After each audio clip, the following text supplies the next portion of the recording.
Dans ma précédente capsule, j'ai réussi à montrer que les réactions aux appuis pour une poutre sur deux appuis avec un moment incident au point C, j'ai réussi à montrer que les réactions d'appui, c'était C sur L au niveau de A et au niveau de YB, c'était moins C sur L.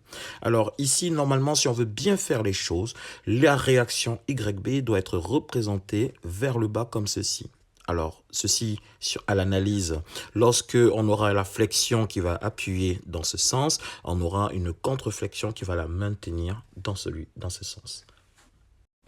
Maintenant, l'objectif dans cette capsule sera de représenter l'effort tranchant de ce système dans ce diagramme. C'est ce qu'on appelle le diagramme des efforts internes, en particulier le diagramme de l'effort tranchant. Mais avant, n'oubliez pas de partager, de liker au maximum et surtout de mettre en commentaire les sujets que vous souhaitez que l'on traite. Alors, dans un premier temps, ce qu'on va faire, c'est qu'on va écrire l'équation des efforts tranchants. Alors, rien de plus facile pour écrire les équations des efforts tranchants, on fait la méthode des coupures. Et donc, ici, on a l'effort tranchant. Donc, là, pour x compris entre 0 et 2L divisé par 3, donc ici, d'accord, dans toute cette zone, le t de x sera égal à quoi? Sera égal à moins c sur L.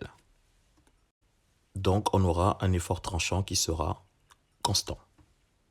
Ensuite, ici, on refait la même chose pour avoir l'effort tranchant. Alors là, je vais appeler T1, d'accord, pour différencier.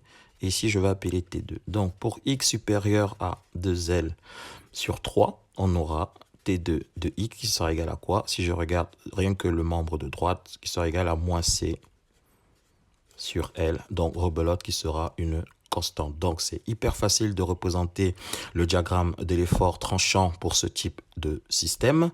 Il suffit juste d'évaluer le moins C sur L. Moi, je l'évalue ici, d'accord? Mais avec des applications, on pourra mieux l'évaluer. Pour le moment, je l'évalue là. Et qu'est-ce que je fais? Je sais que T de x pour x entre 0 et 2L. Donc là, on a une constante. Et je sais qu'après, pour x supérieur à 2L divisé par 3, c'est aussi moins C sur L, donc aussi une constante.